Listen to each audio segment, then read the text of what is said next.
Ako po si Miss Winnie at ito ang ating kwento. Lumaki sa isang maayos at masayang pamilya si Jenna. Mabait siya pero may tinatagong kamalditahan. Siya ang panganay at si Kate naman ang bunso. 19 anyos na si Jenna, samantalang 12 anyos naman si Kate. May kakayanan ng pamilya nila dahil pulis ang tatay niya at may negosyong maliit na grocery store naman ang kanilang ina. Nag-aaral sila pareho. Isang araw, maagang natapos ang klase ni Jenna. Pagdating niya sa bahay, nakita niya ang kapatid niya sa labas ng bahay na umiiyak. "Bakit? Anong nangyari? Bakit ka umiiyak?" Hindi siya sinagot. Patuloy lang siya sa pag-iyak. Maya-maya ay narinig niya ang nabasag na gamit sa loob ng bahay at sinundan ito ng malalakas na sigawan. Nasagot na ang tanong niya. Nag-aaway ang mga magulang niya. Dahan-dahan siyang pumasok sa bahay nila. "Pa? Ma? Anong nangyayari dito? Nag-aaway po ba kayo?" Ewan ko ba sa mama mo? May sakit na nga ako pero napagbibintangan pa rin ako. Hindi man lang nagtatanong kung pagod ba ako sa trabaho. Lagi na lang ganito pag uwi ko. Puro sumbat, puro sigaw. At bakit ako hindi magrereklamo, ha? Hindi ka na umuwi ng tama. Saan ka nagpupunta? Saan ka umuwi? Palipat-lipat ang tingin ng dalaga sa kanyang mga magulang dahil sa mga naririnig niya mula rito. Balak sanang magsalita ni Jenna pero pakiramdam niya ay wala siyang karapatan na sumausaw dito dahil away mag-asawa ito. Pinili na lamang niyang muling lumabas ng bahay at nilapitan ng kapatid niya tsaka inalalayan ito papasok. Patuloy pa rin ang hiyawan at sumbatan ng dalawa pero silang magkapatid nagkulong na sa kwarto ni Jenna. Hinayaan na lamang nila ang dalawa sa paniniwalang magiging ayos din sila. Ngunit ilang araw pagkatapos ng away na yon, napansin ng dalaga na hindi na gaanong umuwi ang ama nito sa bahay nila. Nagkasakit ang mama niya dahil sa stress. Nanghina ito dahil hindi kumakain. Madalang ding umiinom ng tubig at gamot hanggang sa tuluyan ng lumala at hindi na makalakad. "Mama, kumain na po kayo. Paano po kayo gagaling niyan kung hindi ho kayo kakain? Alam niyo namang pong bawal sa inyo ang magpagutom, hindi po ba? Kaya kumain na po kayo." "Umuwi na ba ang papa mo, anak? Ilang gabi na ako naghihintay eh. Ni anino niya wala. Tumawag ba siya sa'yo? Alam mo ba kung nasan siya? Hindi ko na alam ang iisipin ko, Jenna." "Ma, huwag niyo na pong masyadong intindihin si Papa. Ang sarili niyo po ang dapat na iniintindi niyo ngayon. Ang payat-payat niyo na oh. Halos hindi na kayo kumakain." "Anak, hindi ko pwedeng baliwalain ang nangyayari sa amin ng papa mo. Nalaman kong may babae siya. Nahuli ko siya. May ibang babae ang papa mo." "Ano po? Babae? Totoo po ba yan?" "Oo anak, 1 linggo na akong nagtitimpi. Ayokong maniwala nung una, pero nakita ko sila mismo. Magkasama, magkayakap. Hindi ko na kailangan tanungin. Ramdam ng isang asawa kapag may ibang mahal na ang mister niya." "Ma, bakit naman po niya nagawa ito sa inyo? Sa atin?" "Hindi ko alam anak. Hindi ko alam kung saan ako nagkulang. Ginawa ko na ang lahat. Tinanggap ko siya kahit wala siya sa bahay madalas. Tiniis ko ang lamig, tiniis ko ang lungkot, pero ganito pa rin ang isusukli niya." "Hindi mo kasalanan to, Ma. Huwag mong sisihin ang sarili mo. Si Papang may pagkukulang at kung iiwan niya tayo, ako ang magiging kakampi niyo. Hindi kayo nag-iisa, Ma." "Pero anak, hindi ko hahayaang basta na lang niya tayo saktan, lalo na yung babae niya. Wala siyang karapatang sirain ang pamilya ko. Pinagtiisan ko ang lahat, pero itong pambababae niya, hindi ko to palalagpasin. Pagsisisihan ng kabit niya kung bakit siya pumasok sa buhay namin." "Ma, ano pang binabalak niyo?" "Hindi ko pa alam kung paano, pero magbabayad sila. Lalo na yung babae. Wawasakin ko ang panaginip niyang maging reyna sa buhay ng papa mo. Hindi ako santa, Jenna, at hindi ako tanga. At ngayon, oras na para malaman nila kung sino si Marites." Kita ni Jenna ang galit sa mga mata ng kanyang mama. Hindi niya alam kung dapat bang pigilan niya ang ina o samahan ito sa plano nitong paghihiganti. Pero sa puntong yon, ayaw pa rin niyang paniwalaan na ang pamilya nilang minsang buo ay tuluyan ng nabasag. Kung ganun ay kumain ka na, Ma. Paano ka makakapaghiganti kung mahina ka? Kailangan mong magpalakas, Mama. Hindi ka makakalaban kung ganyan ka. Talo ka. Tumingin sa kanya si Marites. Napagtanto niyang tama ang kanyang anak. Kinuha niya ang plato at nagsimulang kumain. Uminom na rin siya ng gamot. Nang matapos ay ngumiti siya at sinabing magpapalakas siya dahil oras na gumaling na siya, doon magsisimula ang tunay na laban. Ilang sandali pa ay nakatulog na si Marites. Kinagabihan, 11:00 na pero nananatili pa ring gising si Jenna. Paulit-ulit ang mga tanong sa kanyang isipan. Nakatalukbong siya ng kumot habang nakahiga. Pilit na ipinipikit ang kanyang mga mata pero hindi siya inaantok. Maya-maya, inalis niya ang kumot at tumingin sa kisame. Saglit siyang napabuntong hininga.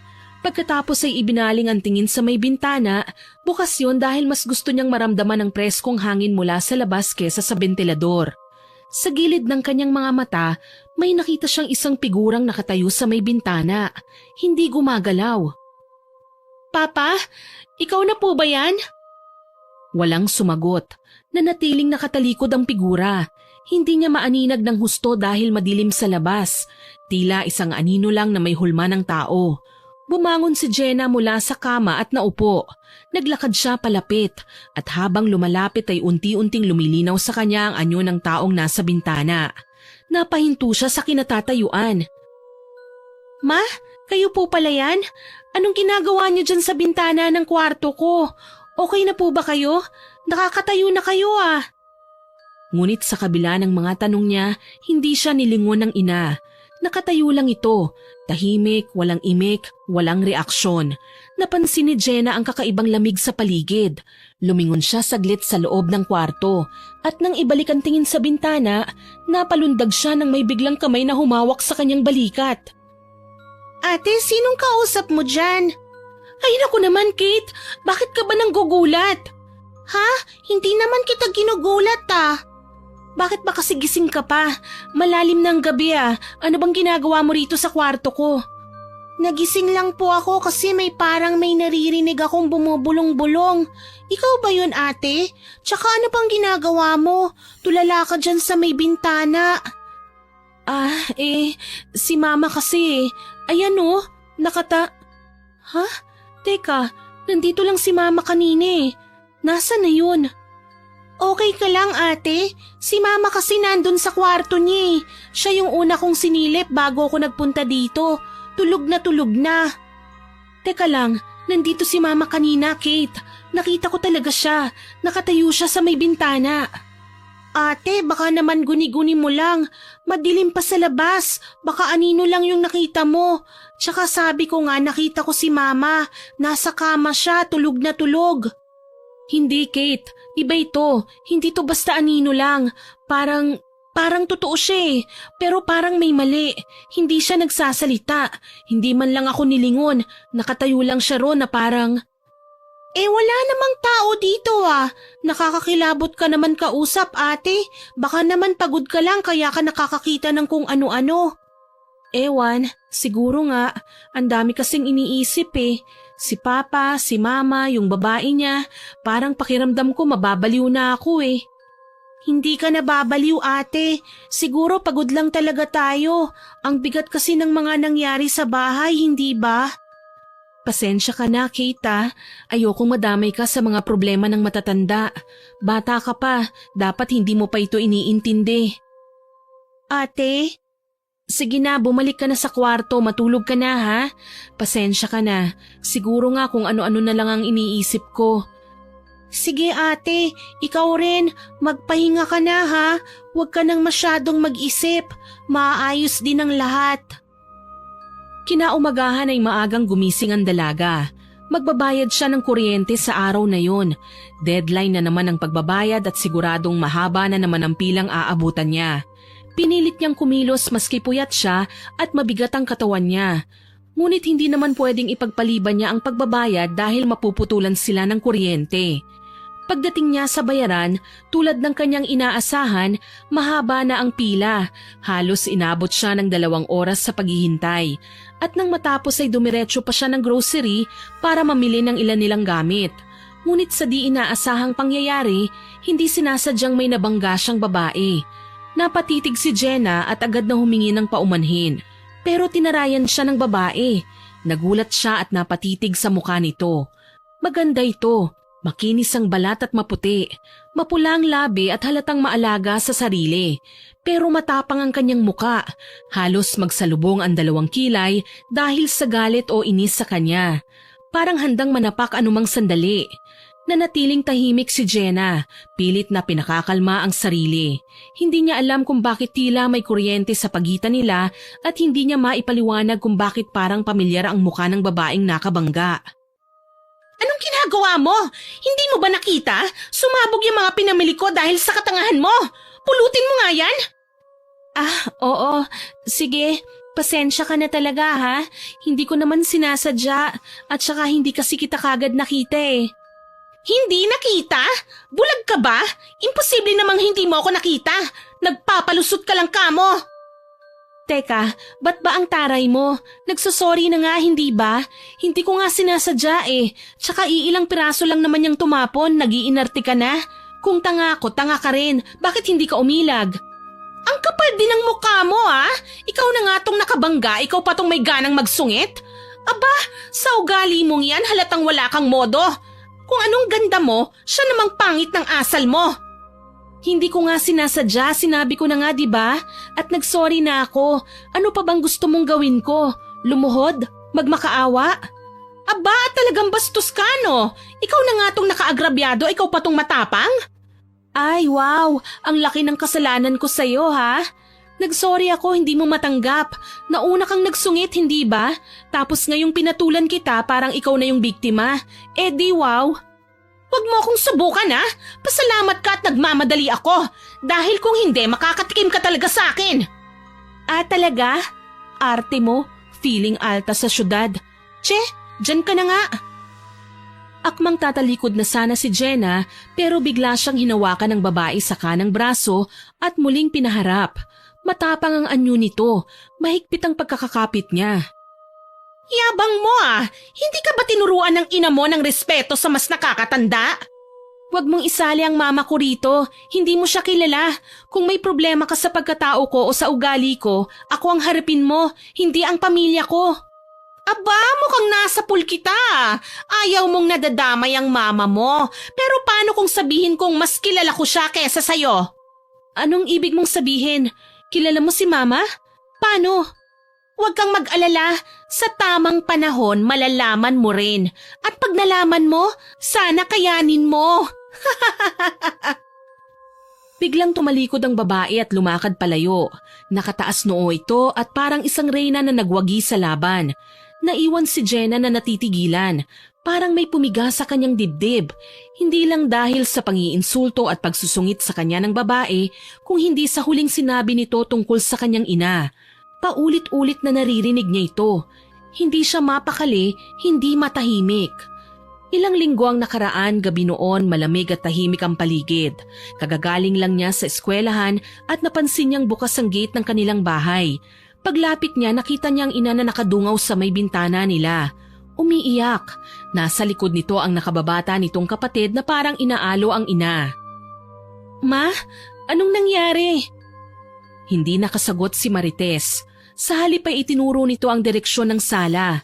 Naglakad siya at lumapit sa may pinto. Doon ay nakiramdam siya. May narinig siyang mga boses mula sa loob. Isang lalaki at isang babae. Pumasok si Jenna.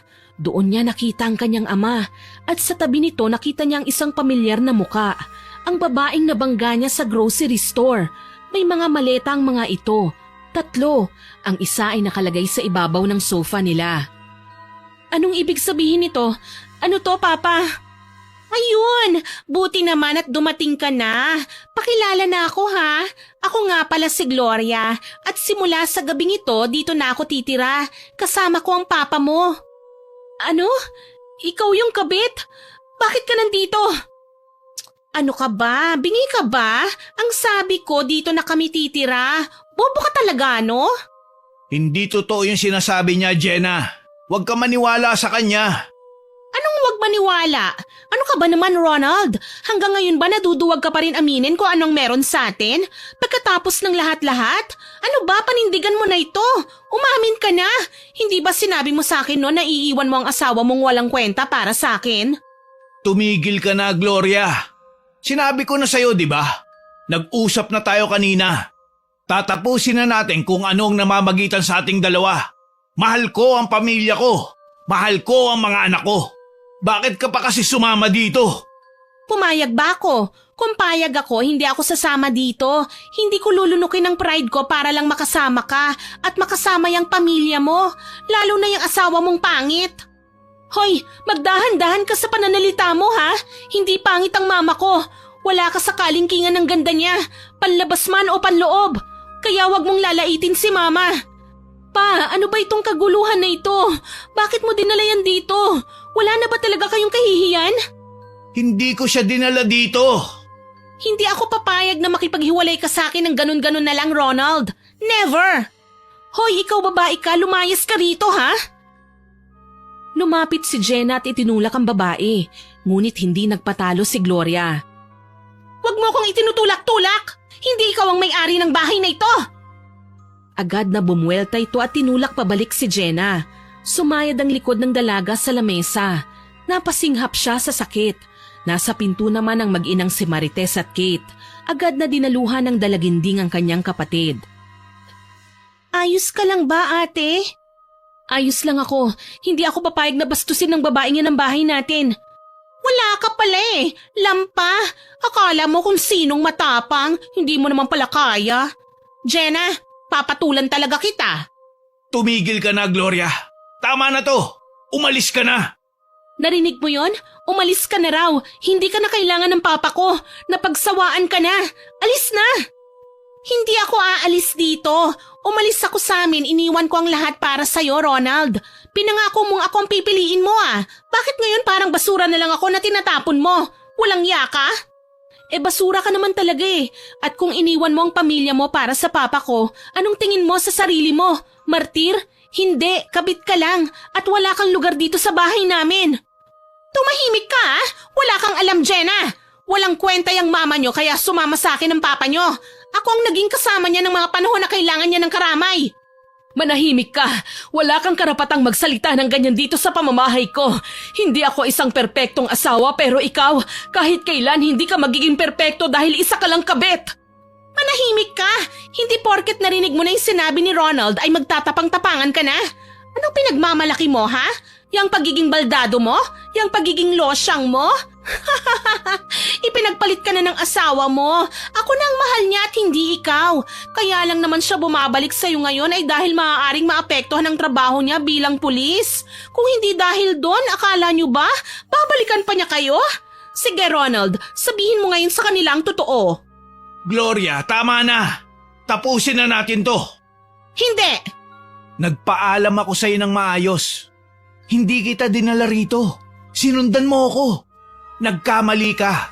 Hindi ikaw ang pinili ko. At hindi kita pipiliin. Hindi ikaw ang gusto ko makasama eh. Sila yun, Gloria. Ang pamilya ko. Saglit na nagkaroon ng katahimikan. Napaupo si Gloria sa sofa. Nanginginig ang kamay. Napapapikit. Pilit na nilulunok ang sakit ng katotohanang iiwan na talaga siya ni Ronald. Sinungaling ka? Lahat ng gabi na yakap kita? Lahat ng pangakong binulong mo? Peke! Matapos mo akong gamitin, itatapon mo lang ako ng ganon? Palibhasa, isa kang duwag, isa kang sinungaling! Noon, akala ko ikaw ang kailangan ko. Pero nagising ako. Pamilya ko pa rin ang mahalaga. Ang asawa ko minsan kong pinabayaan at ang mga anak kong sinaktan ko dahil sa kahinaan ko. Gusto kong bumawi sa kanila. Talaga, Papa? Babawi ka sa amin? Paano? Palalayasin ko siya. Ngayon din. Ang kapal ng mukha mo! Hayop ka, Ronald! Hayop ka! Narinig mo naman siguro kung anong sinabi ng papa ko. Alis! Kung may natitira ka pang dignidad, lumabas ka na lang sa pintuan ng taas noo. Kasi kung ako ang magpapalabas sa'yo, baka sakali kita ihagis. Anak ka nga ng mama mo. Pareho kayong matapang. Pero wala kang alam. Ha! Huwag kang masyadong sigurado sa alam mo sa pamilya mo. Lalo na sa pagkatao ng mama mo. Nangilid ang luha sa mga mata ni Gloria. Tumingin sa bawat isa sa kanila. Pinuksan nito ang pinto at lumabas. Isinara ito ng marahan. Sa loob ng bahay tulala si Ronald. Nakatingin lang sa sahig. Tahimik, walang kumikibo. Hanggang si Jenna ang bumasag sa katahimikang yon. Kung talagang kami ang pinipili nyo, patunayan nyo. Huwag ka nang uulit, Papa. Pangako ko sa inyo, simula ngayon dito na ako uuwi. Babawi ako. Babawi ako sa inyong lahat. Lumapit ito kay Jenna pero umiwas ang dalaga. Walang nagawa si Ronald kundi hayaan na lamang muna ang sitwasyon. Alam niyang hindi magtatagal ay magkakaayos-ayos sila. Makalipas ang halos 2 buwan, unti-unting nanumbalik ang katahimikan sa kanilang tahanan. Gumaling na si Aling Marites. Naging mas madalas ang kanyang ngiti at hindi na ito tulad ng dati na laging malalim ang iniisip at punong-puno ng lungkot ang mga mata. Makikita mo sa bawat kilos niya ang pagbangon, hindi lamang sa pisikal na karamdaman kundi sa sugat na iniwan ng pagtataksil. Naging mas aktibo na siya sa bahay, muling nagluluto ng mga paborito nilang ulam at muli na itong nag-aalaga ng mga halaman sa bakuran. Si Ronald naman maaga na itong umuuwi sa bahay. Ramdam sa kanyang mga gawa ang tunay na pagsisisi at pagnanais na itama ang lahat ng kanyang pagkakamali. Isang gabi, habang sabay-sabay silang kumakain sa maliit nilang hapagkainan, napansin ni Jenna na walang tensyon sa pagitan ng kanyang mga magulang. Nagkukwentuhan na sila, nagtatawanan paminsan. Napangiti si Jenna. Ito ang pangarap niya ang muling mabuo ang kanilang pamilya. Hindi niya alam kung kailan o paano ito tuluyang naging posible, pero isa lang ang alam niya. Masaya siya. Salamat, Lord. Akala ko noon tapos na kami, pero binigyan mo kami ng panibagong simula. Hindi man perpekto pero buo pa rin. Buo pa rin kami. At sa mga araw na sumunod, naging mas malinaw kay Jenna na minsan kailangan talagang dumaan sa unos ang isang pamilya para matutong pahalagahan ang katahimikan at para sa bawat ng miyembro nito ay muling matutong magmahal, magpatawad at magsimulang muli. Samantala, si Gloria naman, sa kabila ng ilang araw na paghihiwalay nila ni Ronald, ay hindi pa rin nakakapag-move on. Nanggigigil siya sa pakiramdam na tila kinalimutan na nga siya ng lalaki. Pabalik ka rin sa akin, Ronald. Isinusumpa ko. Mariing binitawan ni Gloria ang mga salitang yon habang ang kanyang mga mata ay punong-puno ng galit at sakit. Dahan-dahan siyang napahawak sa kanyang tiyan. Tsaka ito hinaplos ng may kakaibang lambing. Napatitig siya sa kawalan at biglang ngumisi. Isinusumpa ko.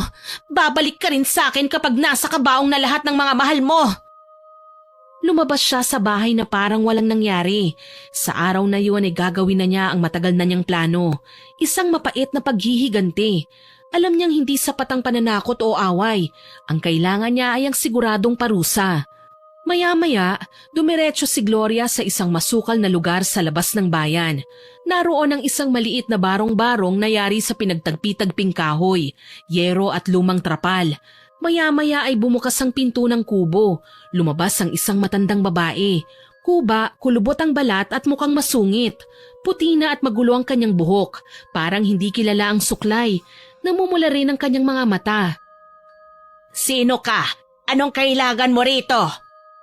Tumigil si Gloria sa tapat ng kubo. Natakot siya sa itsura ng matanda pero pilit siyang nagpakatatag. Kailangan ko ang tulong mo. Gusto ko pong ipaglaban ng sa akin. Kailangan kong mapunta sa akin muli ang lalaking mahal ko. Gusto kong mawala ang humahadlang sa amin. Pwede mo ba siyang kulamin? Hindi ako marunong ng ganyan. Hindi ako mangkukulam. Umalis ka na nga. Huwag mo naman akong itaboy. Kailangan ko talaga ito. Kaya pagbigyan niyo na ako. Yung lalaki, mahal na mahal ko siya pero ipinagpalit niya ako eh. Iniwan niya ako para sa babae niya. At ang masakit, buntis ho ako. Napatingin ng matanda sa tiyan ng babae. Tila may kung anong kumurot sa puso niya. Naawa siyang bigla sa babae sa mga naging kasinungalingan nito.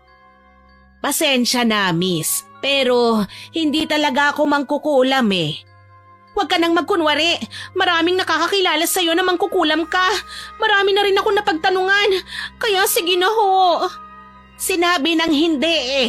Bakit ba ang kulit mo? Magbabayad ho ako ng malaking halaga. Parang awa niyo na ho. Ikaw na lang talaga.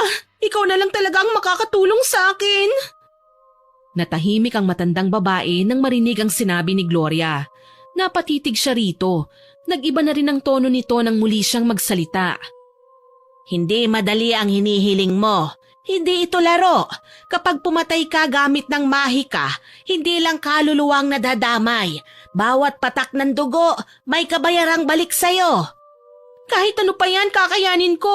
Sabihin niyo lang ang kailangan kong gawin. Marami na akong binalaan noon. Marami na rin akong tinanggihan.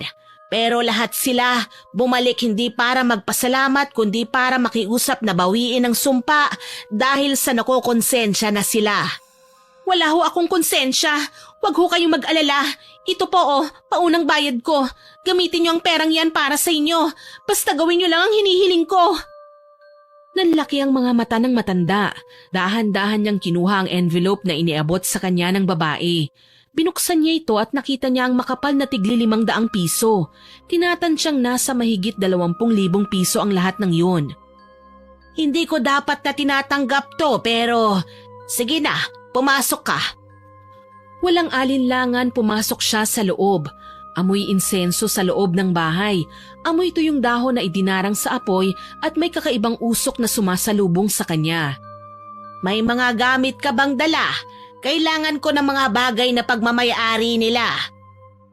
Nag-alangan si Gloria nung una pero bigla siyang napangiti nang ilabas mula sa kanyang bag ang mga panyo, suklay at damit na kinuha niya at isinilid sa kanyang bag bago pa pumasok si Jenna sa bahay nila Ronald.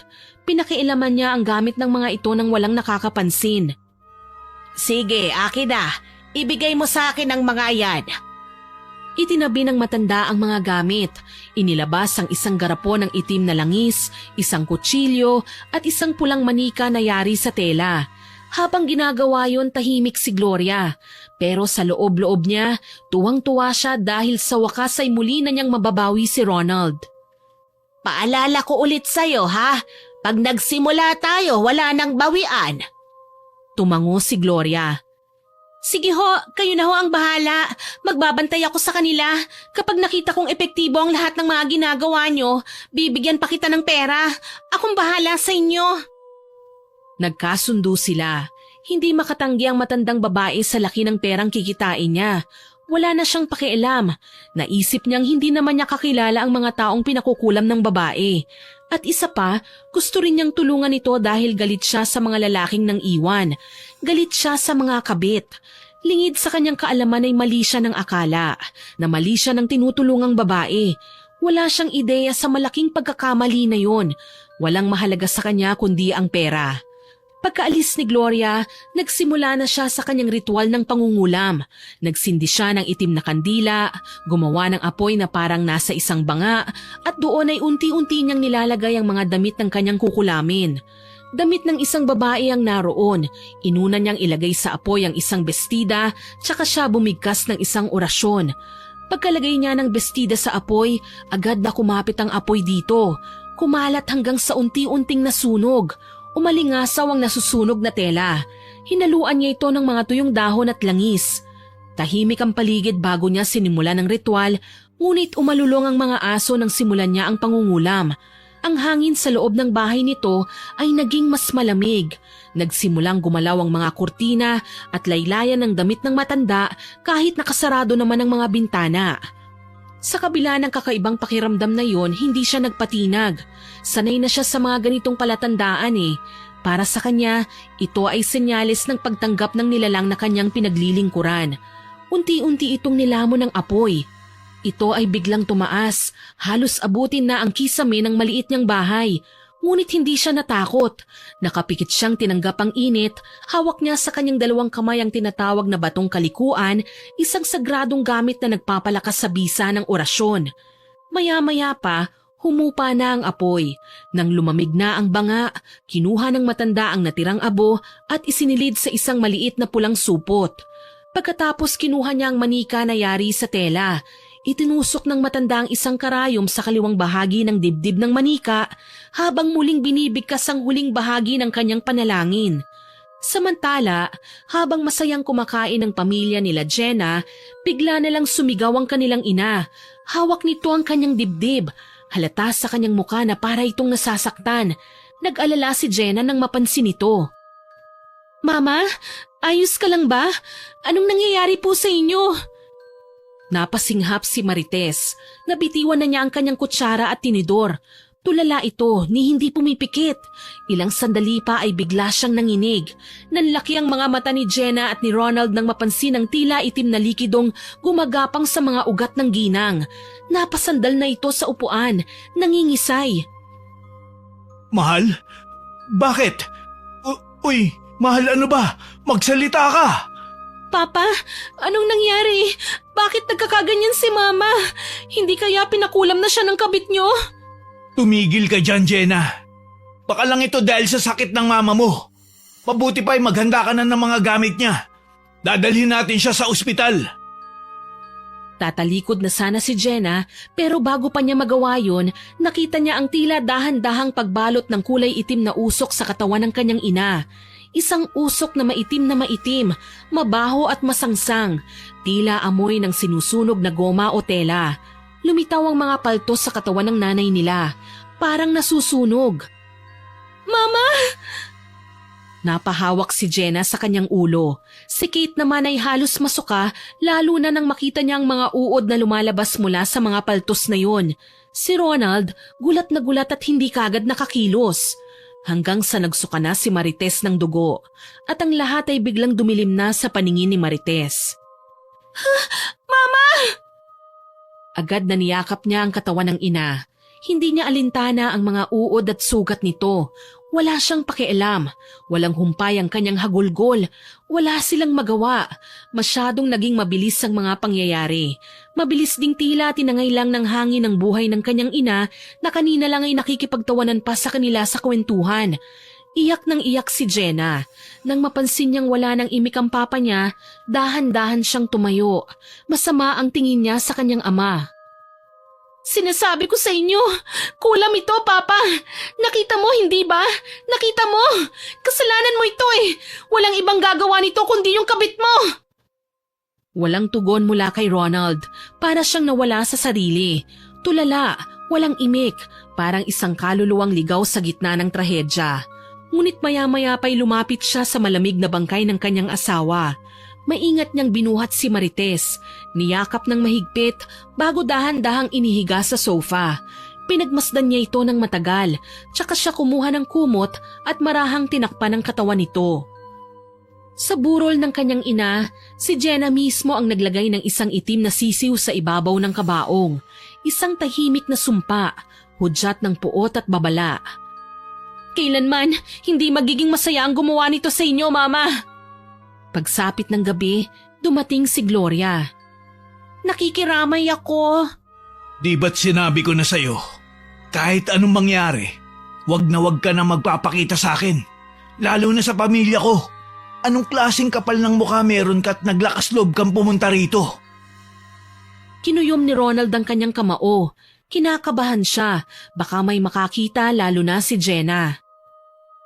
Umalis ka na. Ngayon din. Hala ka? Galit ka? Bakit? Akala mo ikaw ang pinunta ko? Ang yabang mo ha? Hindi ikaw, Ronald. Ang asawa mo ang sadya ko para makiramay. Huwag kang masyadong assuming. Oo, mahal kita, pero hindi ibig sabihin ikaw lang ang sentro ng mundo ko. Umuwi ka na. Kung ayaw mong ako pa magtaboy sa'yo palabas. Sandali lang naman. Gusto ko lang sanang malaman kung anong ikinamatay ni Marites. At isa pa, gusto kong sabihin sa'yo na magiging ama ka na. Napako si Ronald sa kinatatayuan, natigilan, parang binuhusan ng malamig na tubig. Diba gusto mong magkaanak ng lalaki? Ito na yun, Ronald. Matutupad na ang pangarap mo. Agad namang natigilan si Ronald sa paghila kay Gloria. Mariin niya yung tinignan na para bang inaalam nito kung nagsisinungaling ba o hindi. At sa isang iglap, tila nagbago ang ihip ng hangin. Mula sa galit, naging pagkalito ang namayani. Maingat niyang inakay si Gloria palapit sa upuan, tsaka tahimik na kumuha ng isang pinggan at nilagyan ng pagkain. Ibinigay niya ito sa babae. Sakto namang paglabas ni Jenna mula sa kanyang silid. Nagbihis lang ito sandali ng mga oras na yon at laking gulat niya nang makita ang kanyang ama na binibigyan ng pagkain si Gloria. Agad siyang naggit-ngit nang makitang muli ang kabit ng kanyang amang si Ronald. Anong ginagawa ng babaeng yan dito? Ikaw walang yaka talaga, no? Ang kapal ng mukha mong magpakita pa rito? Bakit ha? Sinisiguro mo ba talagang napatay mo ang mama ko? Sandali, anong sinasabi mo? Hindi ko pinatay ang mama mo, ha? Sinungaling ka! Kinulam mo siya! Hayop! Lumabas ka rito! Galangin mo ang burol ng mama ko! Sandali lang anak, please. Ano pa? Ako nang bahala sa kanya. Mabuti pa ay magpahinga ka na muna. Huwag na tayong masyadong gumawa ng eksena dito. Ako na ang bahalang magpaalis sa kanya, anak. May kailangan lang kaming pag-usapan. At ano naman ang pag-uusapan nyo? Magkakabalikan na kayo? Kasi ano, patay na si mama? Kaya umiepal na naman yung babae mo? Tama na, Jenna. Sige na, umakyat ka na muna, please. Hindi ito ang oras para sa ganyan. Hindi ko intensyong sirain ang gabing ito, Ronald. Ang gusto ko lang gusto lang talaga kitang makita at makausap tungkol dito sa dinadala ko. Huwag natin pag-usapan yan dito.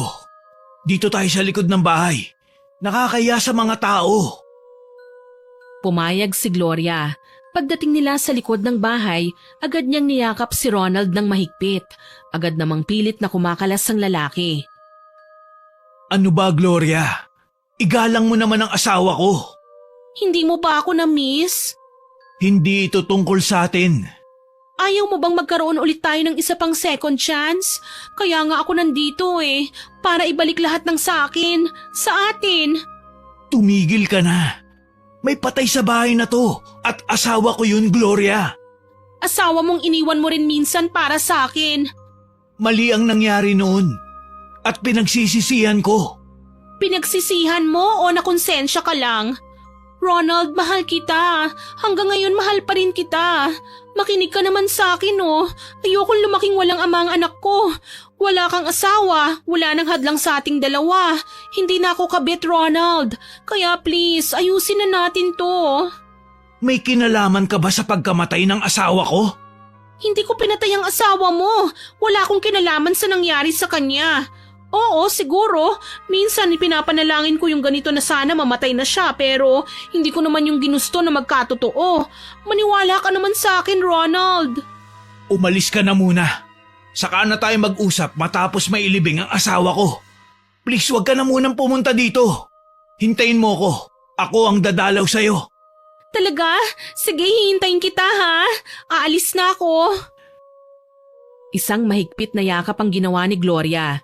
Walang salita, tanging matalim na tingin at ngiting may kahulugan ang makikita sa kanyang muka.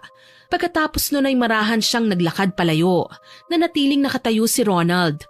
Nabibigla siya sa mga nangyayari. Pagkatapos ng libing, ilang araw ang nakakaraan, bumalik si Gloria. Nakapasok na noon si Kate sa paaralan. Ito ang huling araw ng kanilang klase. Samantalang si Jenna ay naroon sa kanyang silid.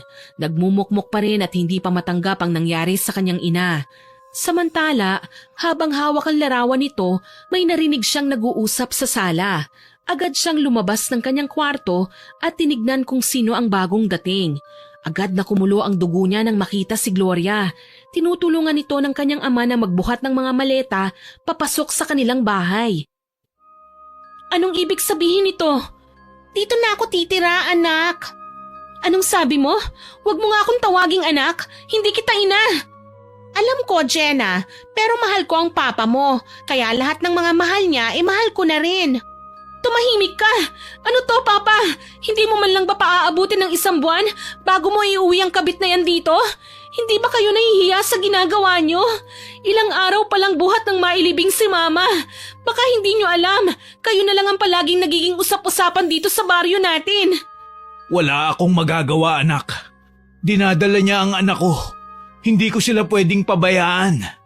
Oh, wow! Best dad ever! Hanep pa! Wow! Jenna! Papa, paalisin mo na yan! Paalisin mo yan! Hindi pwede, Jenna. Wala na ang mama mo. Ako ang masusunod ngayon. Ganun ba? Dahil wala na si Mama, wala ka nang pakialam sa akin, sa amin ni Kate? Sila na ang pamilya mo, ganun ba? E di magsama kayo? Bastos talaga ang bunganga ng batang ito eh. Manang-mana sa ina niya. Itigil mo yung bibig mo. Tatahiin ko yung maruming bibig na yan eh. Alam mo, hanggang ngayon malakas pa rin ang kutob ko na may kinalaman ka sa nangyari sa mama ko. At kung totoo man yon, sana yung batang dinadala mo ngayon, siya ang magbayad sa lahat ng mga kawalangyaan mo. Dahil sa sinabi ni Jenna, agad siyang nakatanggap ng malakas na sampal mula sa kanyang ama. Isang sampal na ngayon niya lang naranasan. Tahimik ang buong sala matapos ang malakas na sampal. Nanlilisik ang mga mata ni Jenna, nanginginig sa galit at sakit. Si Ronald naman ay mariing nakatitig sa anak. Tila nagulat din sa nagawa niya. Sumusobra ka na, Jenna. Wala kang karapatang isumpa ang batang wala namang kasalanan.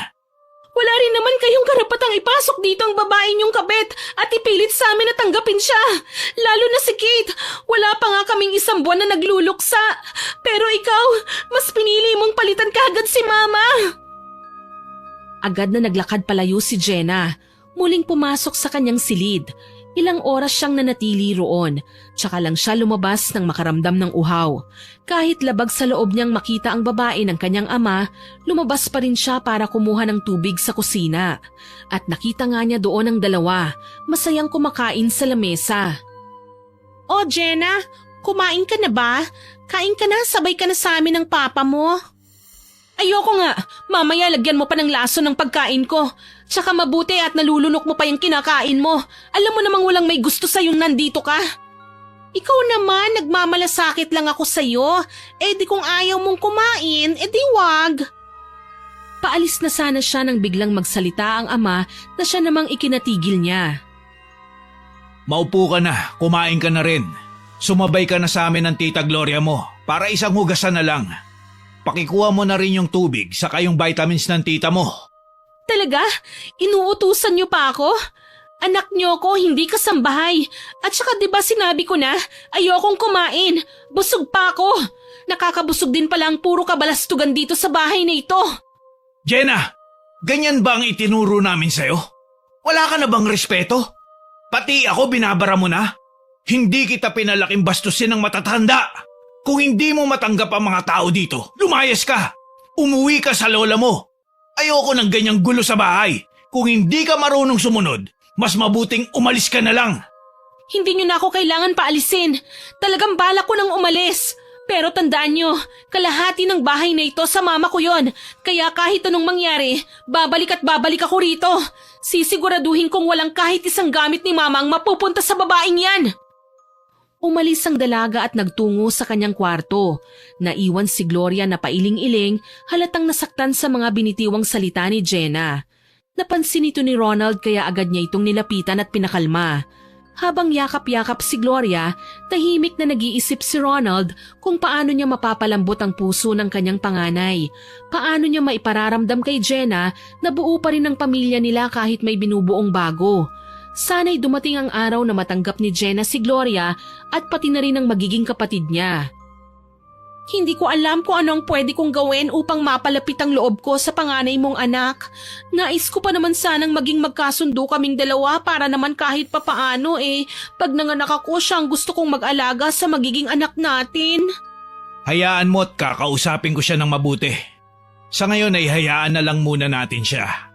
Masakit pa sa kanya ang pagkamatay ni Marites. Huwag ka na munang mag-isip ng kung ano-ano at baka kung mapano ang anak natin. Sa ngayon, ako na munang bahala kay Jenna. Kailangan ko muna siyang disiplinahin. Totoo bang palalayasin mo siya? Oo, pero pansamantala lang naman yun. Iuwi ko na muna sila sa lola nila. Ayoko sana ng ganun kasi baka lalong magalit sa akin ang mga anak mo. Kaso baka naman lalo kung ika-stress yung pananatili nila rito. Palasagot pa naman na talagang bastos magsalita. Ang sakit na ng ulo ko Ilang oras pa nga lang akong nandito. Ako nang bahala sa kanila. Huwag ka nang ma-stress. Sige na, kain ka na. Palihim na nangiti si Gloria. Hawak na niya sa kamay si Ronald at alam niyang madali na lang niya itong paiikot-ikutin at pasunurin sa lahat ng gusto niya. Naisip niyang unti-unti nang natutupad ang mga gusto niya, kaya naman ipinagpatuloy niya ang pagdadrama na para bang inaapi siya para lalo siyang kampihan ni Ronald. Halika na muna sa kwarto. Magpahinga ka na muna dun. Kailangan mo yun kasi alam kong noong nakaraang araw ka pa mukhang matamlay. Salamat, Ronald. At dumating ka sa buhay ko. Pangako, masihigitan ko pa ang pagmamahal ng mga anak mo at asawa mo. Aalagaan kita ng higit pa sa pag-aalaga ko sa sarili ko. Ano ka ba? Ako dapat ang magpasalamat sa iyo dahil bibigyan mo ko ng anak na lalaki. Inalalaya nito ang babae papasok sa kwarto matapos silang kumain. Samantala, inis naman si Jenna sa loob ng kanyang kwarto. Nakatakip ng isang una ng kanyang tenga. Ayaw niyang marinig ang kaartihan ng babae.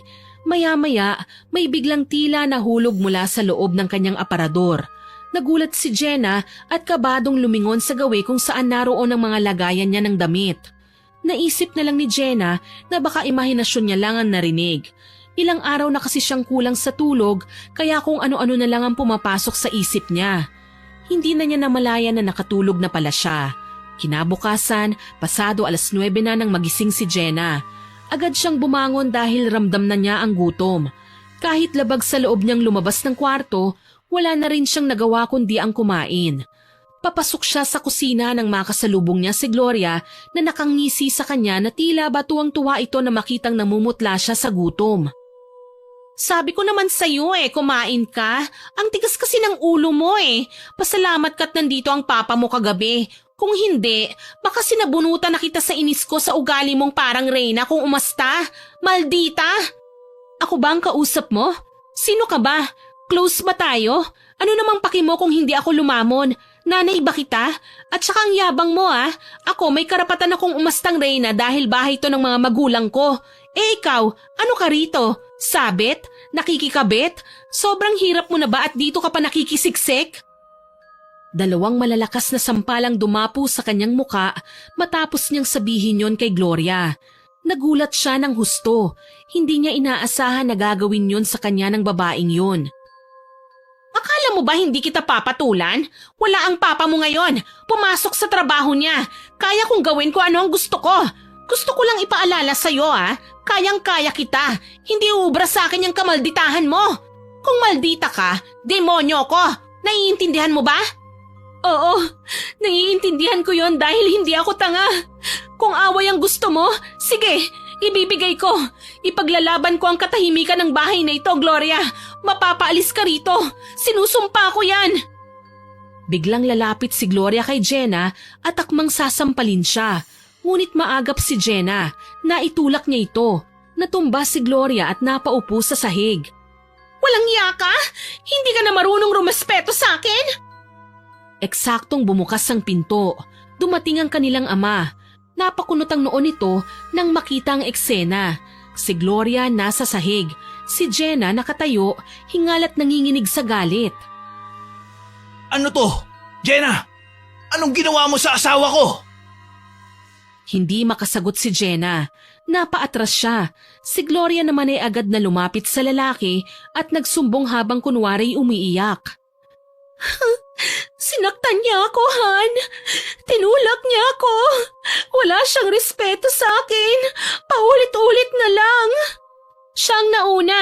Sinampal niya ako. Kahit na! Hindi pa rin tama na itulak mo siya. Ano ka ba naman?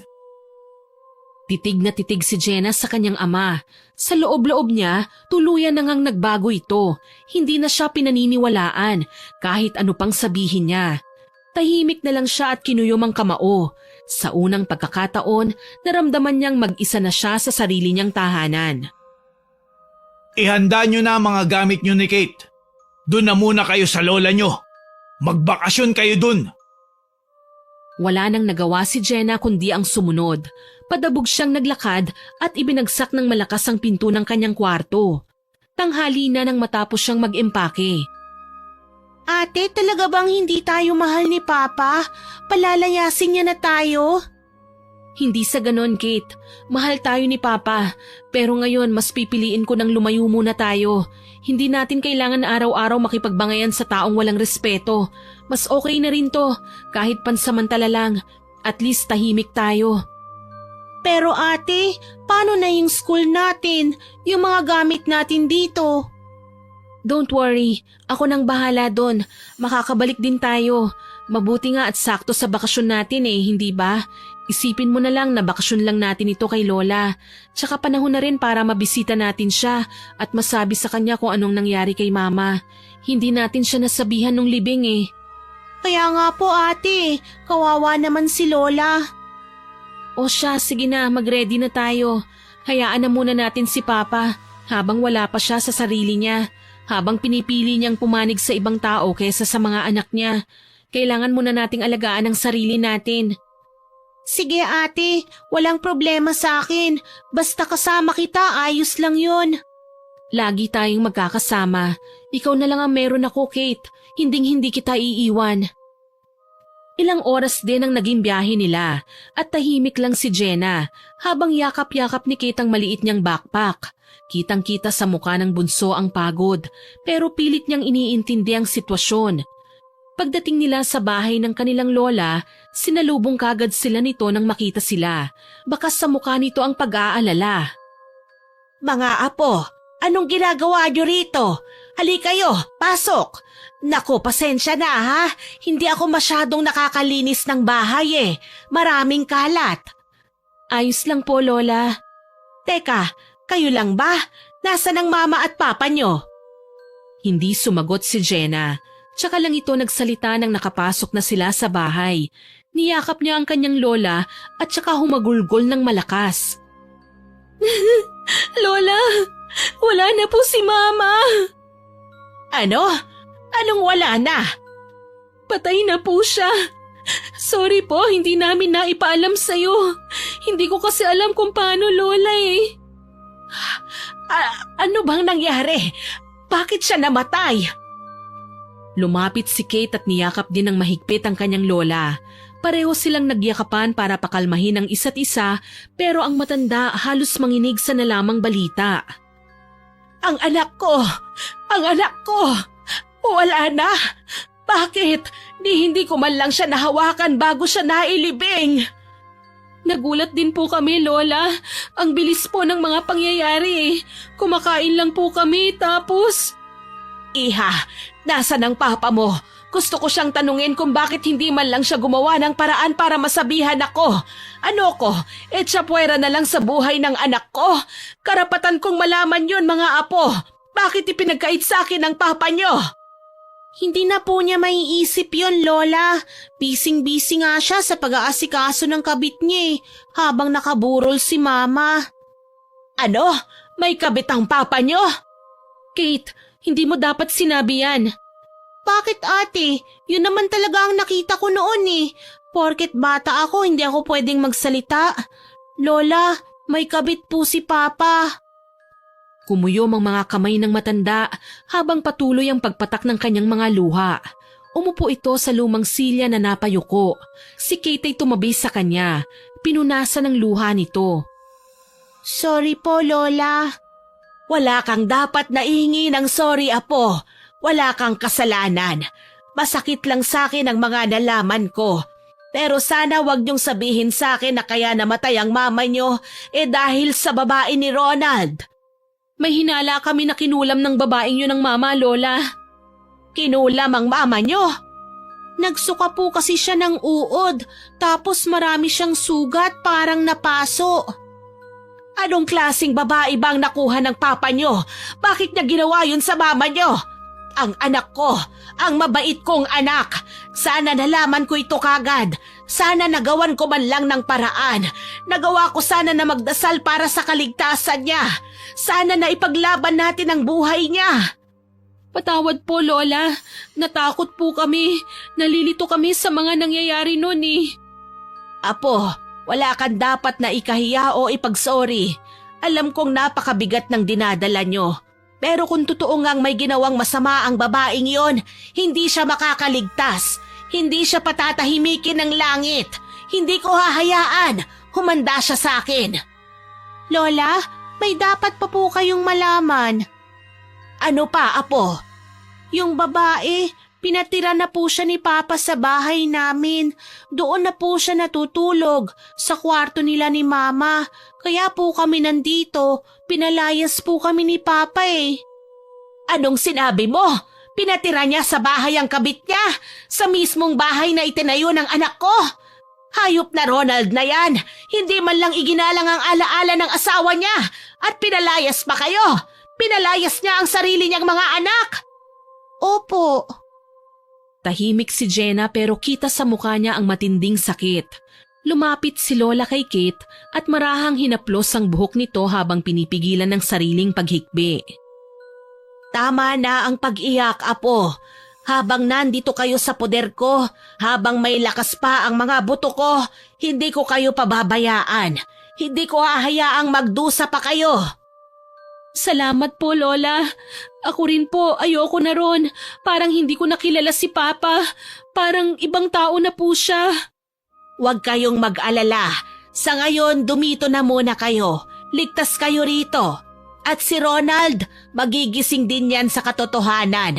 Gagawan ko ng paraan. Aayusin ko ang lahat para sa inyo. Para sa anak kong si Marites. Tahimik na tumango si Jenna. Niyakap niyang muli ang lola niya. Kahit papaano, kahit nasasaktan siya sa mga nangyayari, nakatagpo siya ng kapayapaan sa piling ng kanilang lola. Kinabukasan, maagang nagising si Jenna. Tahimik ang buong paligid paglabas niya. Napansin niyang wala ang lola niya sa bahay. Dumiretso siya sa kusina. Binuksan ang kabinet at naghanap ng kung anong pwedeng makain o matimplang kape. Ngunit puro lumang garapon lang at tuyong dahon ang naroon. Lumapit siya sa may lamesa at doon ay nakita niya ang sulat ng kanyang lola. Nakalagay doon na namalengke lang ang kanyang lola. Ngumiti si Jenna ng bahagya. Sige po, Lola. Maingat niyang itinupi ang sulat at inilagay yon sa kanyang bulsa. Naglakad-lakad siya sa loob ng bahay, naghahanap ng mapaglilibangan habang naghihintay. Nang walang makita ay dinampot niya ang walis para sana magsimulang maglinis. Pero hindi pa nagtatagal ay may narinig siyang biglang kumalabog. Parang may nahulog na mabigat na bagay. Ha? Ano yun? Nakabalik na kaya si Lola? Lola? Walang sumagot. Naglakad siya papunta sa pinagmulan ng tunog. Kumatok siya. Lola, nandyan ka na ba? Tahimik pa rin. Idinikit niya ang kanyang tenga sa pintuan. Nakinig pero wala pa rin. Maingat niyang hinawakan ng doorknob at dahan-dahang pinihit ito. Pagbukas ng pinto, tila may sumalubong na malamig na hangin sa kanya at wala ngang tao sa loob. Natigilan siya nang mapagmasdan ang loob ng kwarto ng kanyang lola.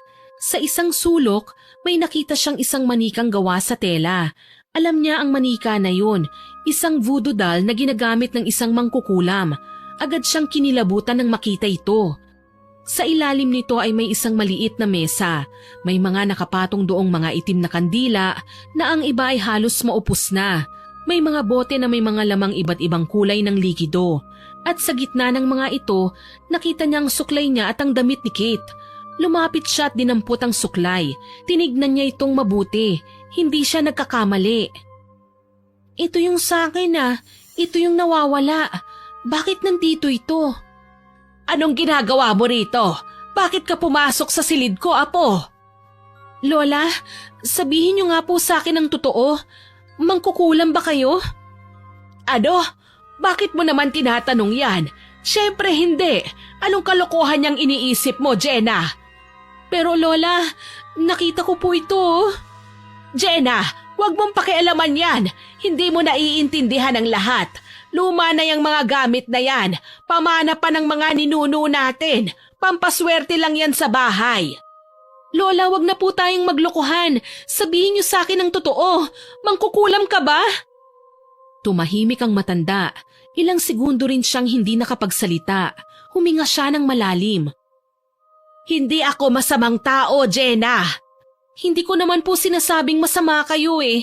Pero ang gusto ko lang po ay sagutin niyo ako ng diretso.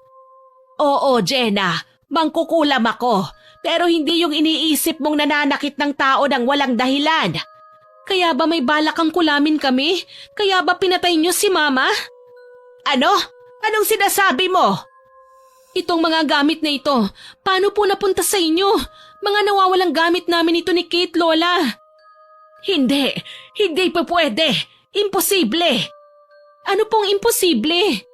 Hindi ko alam na mga gamit niyo yan. Diyos ko, anong ginawa ko? Ano bang ginawa mo, Lola? Bakit? Bakit sarili mong pamilya pinahamak niyo? Hindi ko gagawin yun kung alam ko.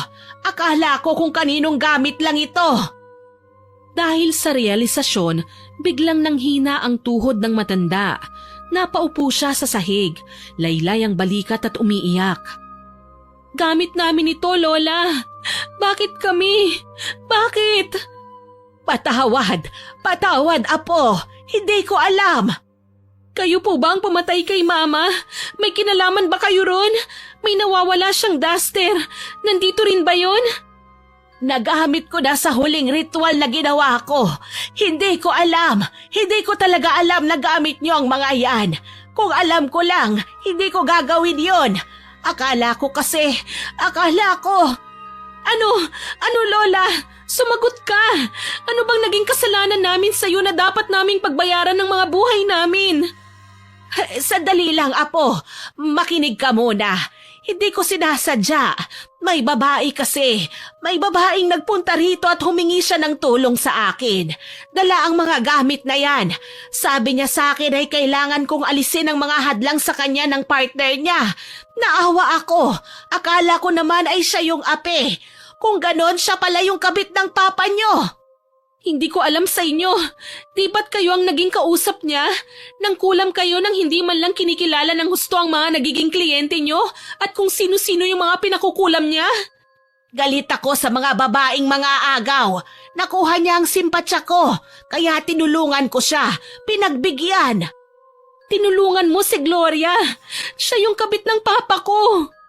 Hindi pa pwede. Tinuruan ko siya kung paano mangkulam.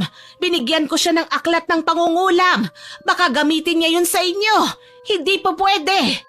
Hindi ka ba nakukonsensya sa ginawa niyo, Lola? Tinulungan niyo ang babaeng yun. Pinlano niya ito. Ang walang yang babae na yon. Talagang sinadya niya akong puntahan para ipakulam sa akin ang sarili kong anak.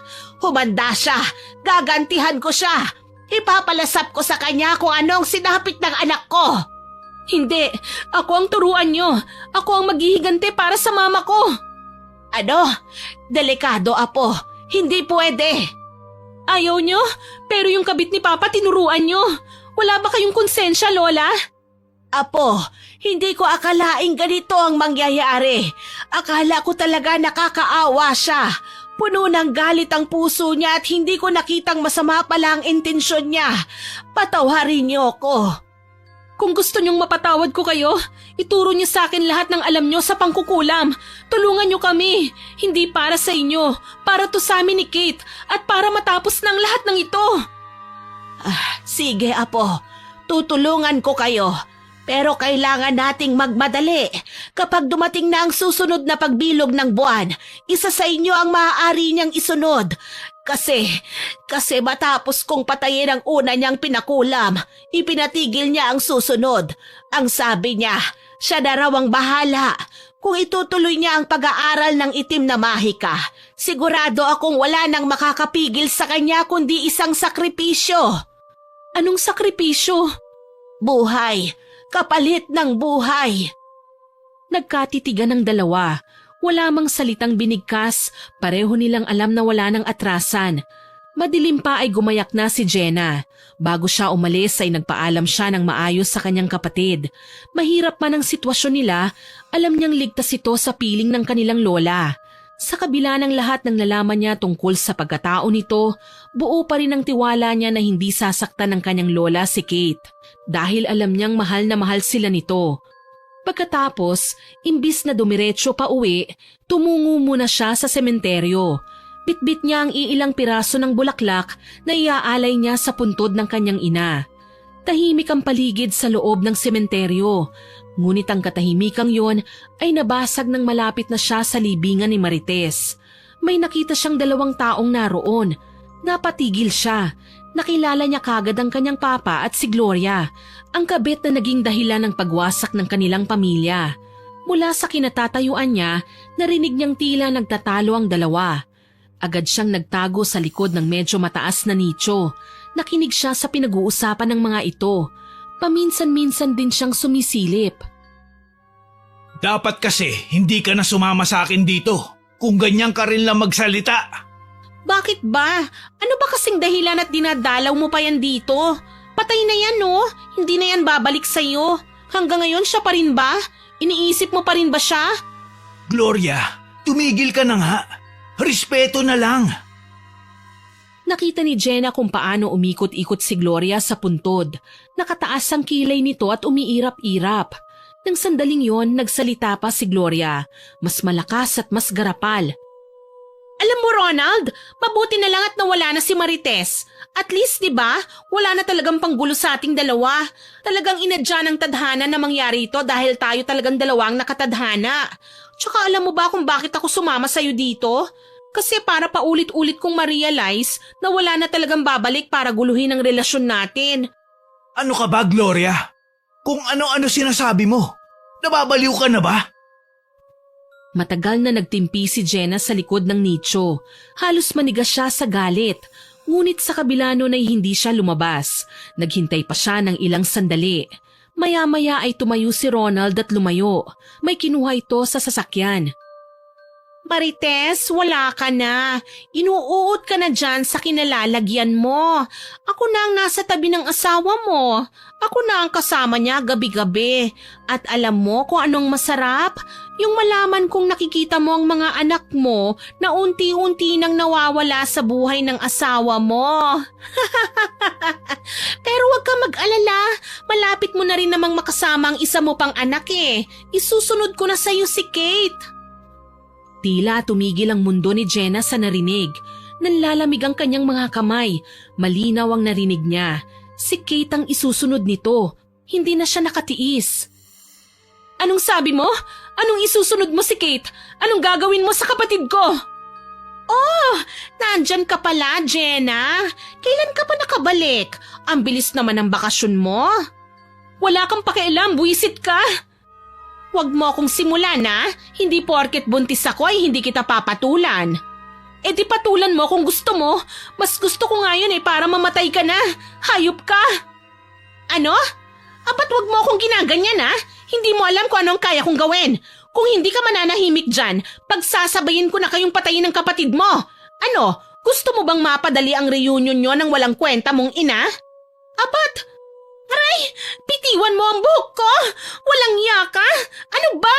Bitiwan mo ako! Matagal ko nang gustong gawin sa'yo to, hayop ka! Peste ka sa buhay namin! Hindi mo kilala kung sino ang kinakalaban mo, Jenna! Wala kayong laban sa akin! Dahil sa labis na galit, ay halos ingudgod na sa lupa ni Jenna ang babae ng kanyang papa. At sa eksaktong sandaling yon, nakabalik na si Ronald. Agad niyang inawat ang dalawa. Jenna, anong ginagawa mo? Anong klaseng ugali meron ka? Sinaktan niya ako, Ronald. Wala naman akong ginagawa sa kanya eh. Bigla na lang akong sinugod at sinampal. Pa, isusunod daw niyang patayin si Kate. Masama ang babaeng yan. Siyang dahilan kung bakit namatay si Mama. Tapos kami ni Kate, papatayin din daw niya kami. Ano? Anong kabaliwan niyang pinagsasabi mo? Gloria, ano to? Anong sinasabi ng anak ko? Apa, malay ko dyan. Nababaliw na yata eh. Hindi ko naman inaano. Malamang sa malamang gumagawa ng kwento yan dahil sa galit sa akin. Hindi ako sinungaling. Siya ang sinungaling. Isa siyang salot, Papa. Tama na, Jenna. Umalis ka na muna. Bago pa ako mawalan ng pasensya sa'yo. Tumingin ng masama si Jenna. At pagkatapos noon ay tumalikod na siya at umalis. Naiwang tahimik si Ronald habang yakap si Gloria. Habang naglalakad palayo sa sementeryo, napatingin siya sa kanyang mga kamay. May ilang hibla ng buhok siyang nakuha mula sa ulo ni Gloria. Napangiti siya. Lintik lang ang walang ganti, Gloria. Humanda ka. Pagbabayaran mo ang ginawa mo sa mama ko. Isinilid niya ng mabuti ang mga nakuhang buhok mula kay Gloria. Nang magawa niya yon, naghintay pa siya ng ilang sandali. Sinigurado niyang nakalabas na ng sementeryo ang dalawa bago siya bumalik sa libingan ng kanyang ina. Makukuha na natin ang hustisya sa pagkamatay mo, Mama, at hindi ko hahayaang masaktan niya si Kate. Matapos sabihin ang mga bagay na yun sa puntod, hindi na nagsayang ng oras si Jenna. Bumiyahe siya pabalik sa probinsya ng lola niya. Samantala, pagsapit ng gabi, hindi mapakali si Gloria. Panay ang sulyap niya sa natutulog na si Ronald. Biglang may pumasok na ideya sa kanyang isip. May hinala siyang marahil ay alam na ni Jenna ang tungkol sa pagpapakulam niya sa kanyang ina. Hindi niya alam kung ano ang eksaktong naging tagpo kung sakaling nalaman ng dalaga na ang lola nito ang siyang pumatay kay Marites. Napangiti siya. Sayang, gustong-gusto ko pa naman sana makita yon. Pero ayos lang. Sapat na yon kasi alam kong masakit yon para sa inyong lahat. Naisip din niyang marahil ay may gagawin ng lola nito at baka protektahan na nito ang kanyang mga apo laban sa kanya. Kaya naman naisip niyang tamang-tama ang naisip niyang plano para sa mga ito. Hindi niyo ako kaya. Ako yata ang pinakamatalinong kabit sa buong mundo. Tumayo siya, dahan-dahan, kumuha ng litrato ni Ronald at pagkatapos ay pumasok sa dating silid ng magkapatid. Mula sa ilalim ng mga kama nito ay kinuha niya ang isang maliit na kahon at isang librong kulay itim. Ito ang libro na binili niya sa matandang mangkukulam. Agad niya itong binuklat at sinimulang gawin ang mga nakalagay doon. Dinasal niya ang mga salitang naroon at saka niya pinatakan ng kandila ang litratong hawak niya. Agad-agad ay narinig niya itong sumisigaw.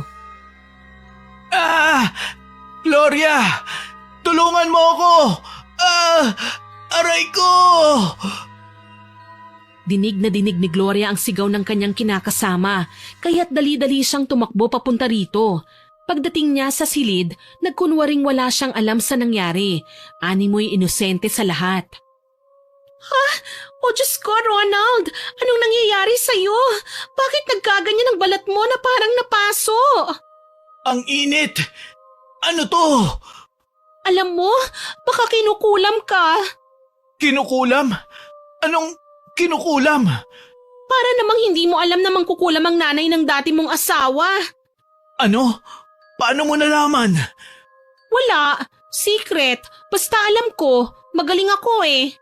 Pero bakit naman niya ako kukulamin? Malamang nagsumbong na yung mga anak mo sa kanya. Naku, mag-ingat ka, Ronald. Baka patayin ka nila. Malupit namang kukulam ang matandang yon at hindi ako magtataka kung mismong mga anak mo maging mangkukulam din kagaya niya. Ikita mo naman hindi ba yung nangyari sa'yo? Kulam yan. Sigurado ko. Mga baliw yung mga yun eh. Baliw sila. Napatingin sa kanyang katawan si Ronald. Nakita niya kagad na nagpaltos ang mga ito na tila natuluan ng kandila ang kanyang katawan. Agad siyang nakumbinsi ni Gloria na baka nga totoong nakulam siya. Pero sa likod ng kanyang isip, alam niyang hindi ito gagawin sa kanya ng mga anak niya. Halika na, matulog na tayo ulit. Kailangan mong magpahinga. Kung gusto mo, sa ibang araw dalawin natin sila doon. Iuwi na lang natin ang mga anak mo bago pa sila maimpluwensyahan ng baliw nilang lola. Nahiga na ulit si Ronald. Dahil doon ay napangiti ng lihim si Gloria. Tuwang-tuwa siyang madali niyang namamanipula ang kanyang kinakasama. Ang lahat ng plano ay umaayon sa kanya. Natutupad na ang lahat ng plano niya. Gusto niyang makuha ang lahat-lahat. Nalaman kasi niyang may malaking pera sa bangko si Ronald. At alam niyang para ito sa mga anak ng lalaki. Kaya naman balak talaga niyang patayin ang mga ito upang lahat ay makuha niya. Nang makatulog na si Ronald, bumalik siya sa kabilang silid para simulan naman ang pangungulam sa kanyang numero 1 kaaway. Samantala, malapit na si Jenna sa bahay ng lola niya nang bigla siyang makaramdam ng pananakit ng kanyang tiyan. Matinding sakit yun. Noon lang siya nakaramdam ng ganong klase ng sakit. Biglang nanlabo ang kanyang paningin hanggang sa siya ay nawalan na ng malay. Nang magising si Jenna, naramdaman niyang hindi na gaanong masakit ang kanyang tiyan. Nagpalinga-linga siya at nakita niyang nasa loob na siya ng kwarto. Nasa tabi na niya ang kanyang lola. Lola? Mabuti at gising ka na. Nag-alala ko ng husto sa'yo. Bigla ka na lang nawalan ng malay sa tapat ng bahay. Ano po bang nangyari sa akin? Ang sakit ng tiyan ko kanina tapos... Hindi po kaya... Oo, Apo. At sigurado ako nagsisimula na ang babaeng yon. May mga nakita kong senyales na kinukulam ka. At wala namang ibang gagawa nun kundi siya. Ano pong gagawin natin, Lola? Seryoso talaga siyang patayin kami ni Kate. Nakuha mo ba ang mga pinakukuha ko sa'yo? Opo, Lola. Nasa akin ang ilang hibla ng buhok niya. Kung ganon ay may laban tayo. Yan ang kailangan natin para makontra ang kulam niya. Kailangan na rin nating magsimula. Tumayo ang matanda at inalalayan si Jenna na makaupo sa gilid ng kama. Mabagal pa ang kilos ni Jenna pero unti-unti na siyang nakakabangon.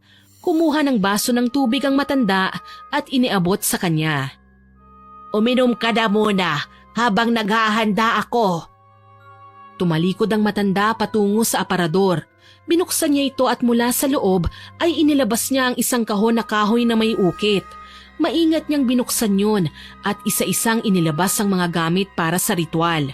Ilang sandali pa ay nagsimula na silang maghanda sa isang maliit na altar na ginawa nila sa sulok ng silid. Kumuha ng puting tela ang matanda at inilatag ito sa ibabaw ng mesa. Maayos niyang pinuwesto ang mga kandila at mangkok na may halamang tuyo at langis. Sa gitna ng tela, inilagay niya ang ilang hibla ng buhok ni Gloria. Tahimik si Jenna habang pinanonood ang bawat kilos ng kanyang lola. Alam niyang seryoso ito sa ginagawa at ramdam niya ang bigat ng ritual na yon. Nang mailagay na ang lahat ng kailangan, sinindihan ng matanda ang mga kandila at nagsimula ng magdasal. Hindi maintindihan ni Jenna ang sinasabi nito. Wala ni isa mang salita ang pamilyar sa kanya.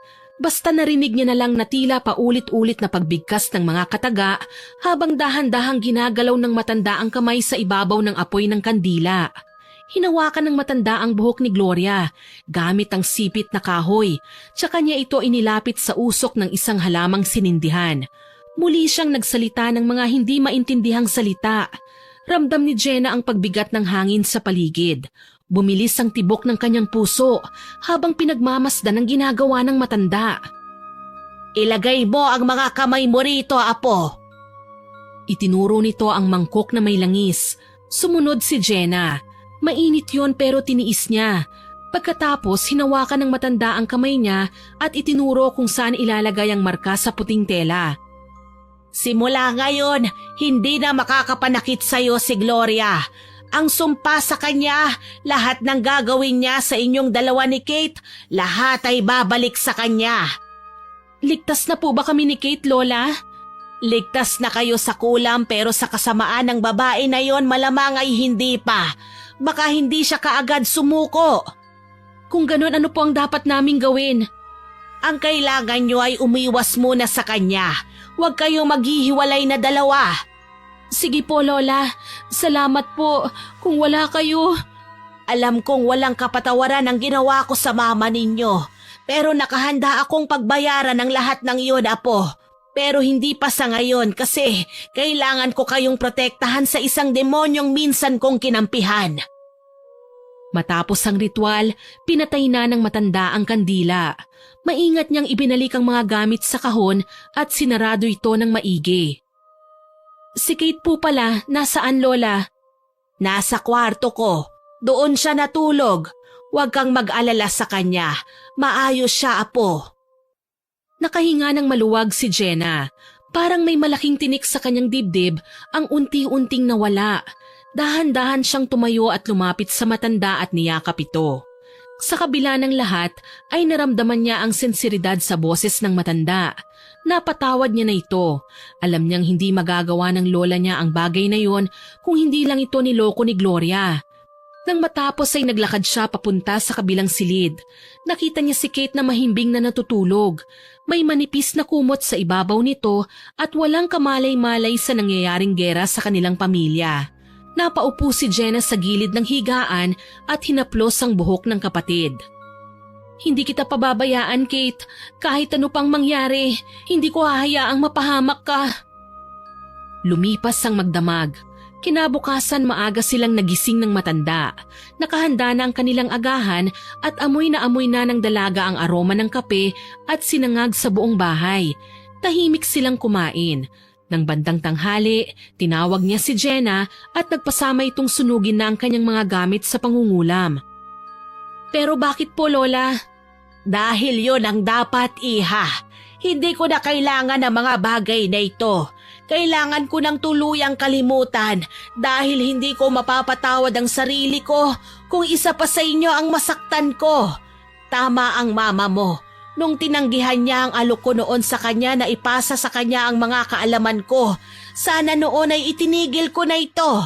Sana ay hindi ko siya napatay. Kasama pa natin sana siya ngayon. Huwag niyo na pong sisihin ang sarili niyo, Lola. Si Gloria, siya ang may kasalanan ng lahat ng ito.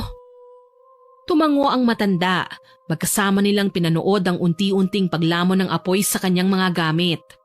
Makalipas ang 2 buwan, kailangan na nilang bumalik sa kanilang bahay. Kailangan na dahil magpapasukan na ulit. Si Kate ayaw sanang pabalikin ni Jenna pero sinabi sa kanila ng kanilang lola na baka mahirapan lang si Kate kapag doon pumasok. Sinabi na lang ng matanda na ayos na ang lahat. Wala na siyang dapat pang ipag-alala. Kaya naman ay maaga pa lang ay bumiyahe na sila. Pagdating nila sa kanilang bahay, naabutan nilang tahimik. Parang walang tao. Ngunit may naririnig silang parang umuungol mula sa loob ng bahay. Agad siyang pumasok at nagulat si Jenna sa kanyang nakita. Ang kanyang ama, nakaratay sa kanyang higaan. May mga kapitbahay na lumapit sa kanilang dalawa at ikinuwento na halos 1 buwan nang nagkasakit ang kanyang ama. Sila lang daw mga kapitbahay ang umaasikaso dito at ang barangay. Ilang beses nang ipinatingin sa doktor pero hindi pa rin gumagaling. Tinanong ni Jenna kung anong nangyari kay Gloria. Nagkatinginan ng mga kapitbahay nilang naroon. Ilang sandali pa, may nakapagsabi na nabaliw ang babae. Ngayon ay isa na lamang itong taong grasa, marumi, magulo ang buhok at wala sa sarili na naglalakad-lakad sa kung saan-saan. Hindi alam ni Jenna kung anong mararamdaman nang marinig ang sinapit ni Gloria. Napaupo siya sa tabi ng kanyang ama habang si Kate ay tahimik lang sa kanyang likuran, hawak ang kamay ng kanyang ate. Paanong naging ganito ang lahat, Papa? Anak ko, mga anak ko. Ang dating matapang at istriktong ama ay ngayon ay tila isang bata. Laging nakapikit, nanginginig ang katawan, hindi makapagsalita ng maayos.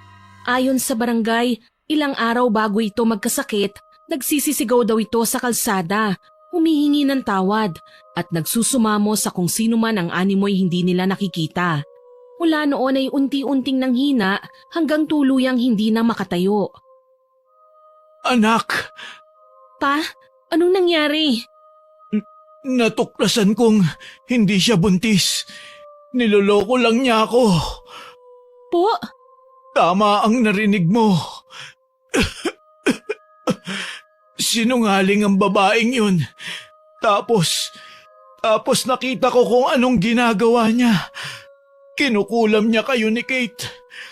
Gusto niya kayong gawing baliw. Pati ako.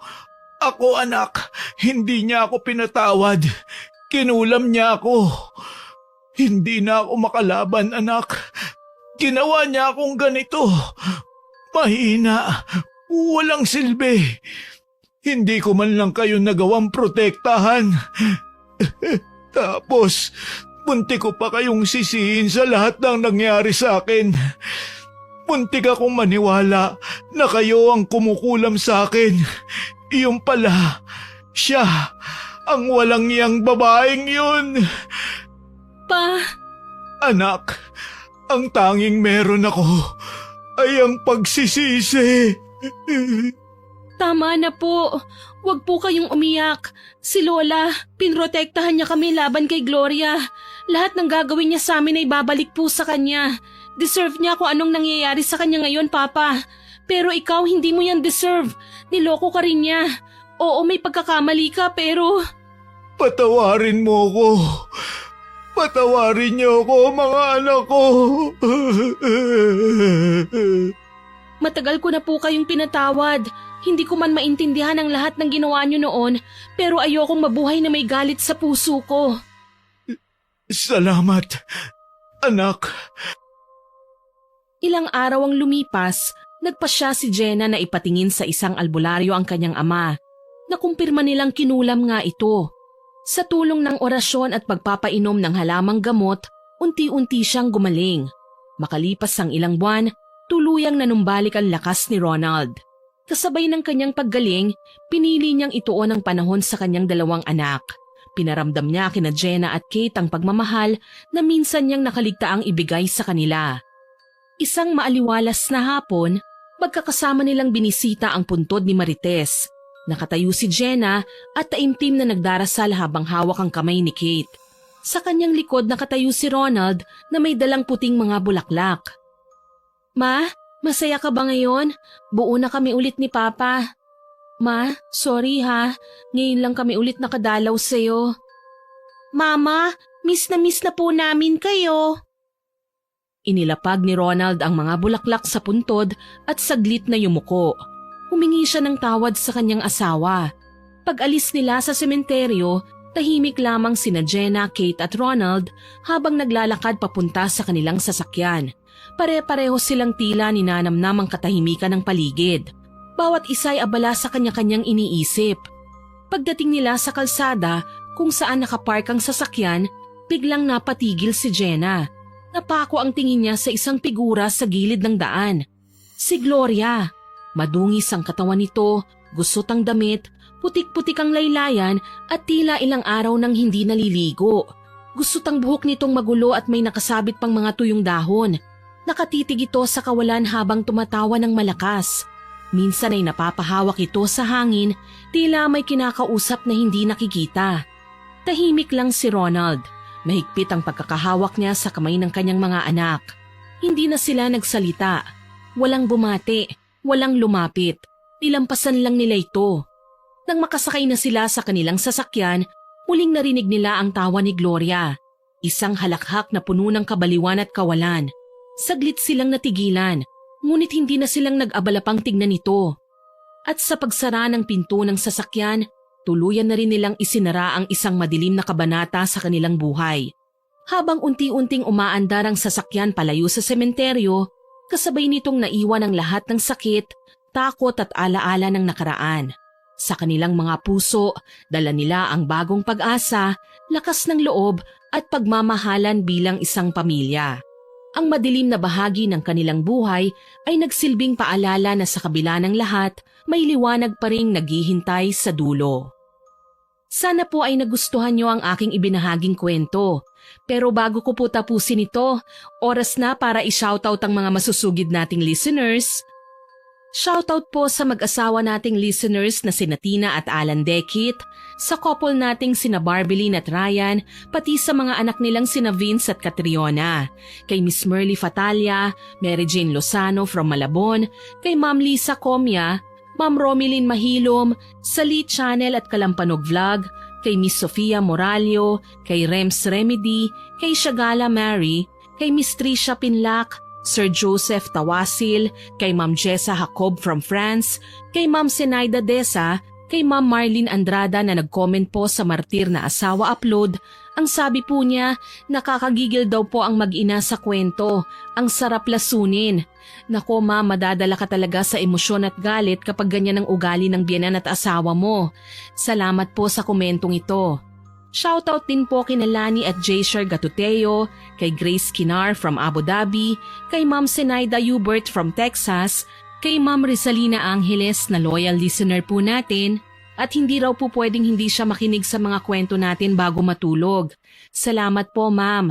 Kay Sara Abdullah at Queenie from Saudi Arabia, kay Ma'am Vanessa Barbasa, kay Ma'am Alizer Jovelin from Riyadh, kay Ma'am Annalie Martires, kay Positive Flor Dasig, kay Ma'am Teresy Abanilla, kay Ma'am Estela da Silva at sa Cabral family po, kay Rodaline Amil at sa buong tropa sa tindahan from Carmona, Cavite, kay Aida Ram, kay Divina Monterde, kay Sir Michael Perez at kay Lourdes Mangaya, kay Rowena Dacles, Eloisa Formento, Ma'am Laura Palangan, kay Sir Herminihildo Robles, At shoutout din po kay na Miss Celinda Gook, kay Dolores Takahashi, kay Florence Joyce Ferras na nag-comment po sa mabagsik na Amo Upload. Ang sabi po niya, "Our God is bigger, stronger and true healer through Jesus." Salamat po sa inspiring reminder na si Lord po talaga ang masasandalan natin. Thank you po for that comment.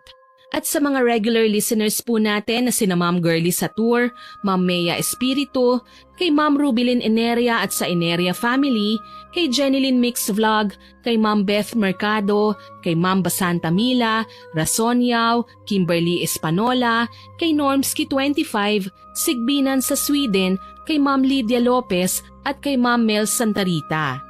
Gusto ko pong kunin ang pagkakataong ito para magpasalamat sa lahat ng mga nakinig, nag-subscribe, nag-share, nag-like at nag-comment sa kwentong ito. Maraming salamat po sa inyong lahat. Asahan ko pa rin po ang walang sawa niyong suporta ha, dahil road to 50k subscribers na po tayo. Sana po ay patuloy pa kayong makinig sa mga susunod nating upload. Sisikapin ko po at ang bumubuo ng team namin na bigyan kayo ng kwentong siguradong kagigiliwan niyo at magbibigay ng aral. Hanggang sa muli, ako po ang inyong tagapagsalaysay, si Miss Winnie, na buong pusong nagpapasalamat sa inyong pakikinig.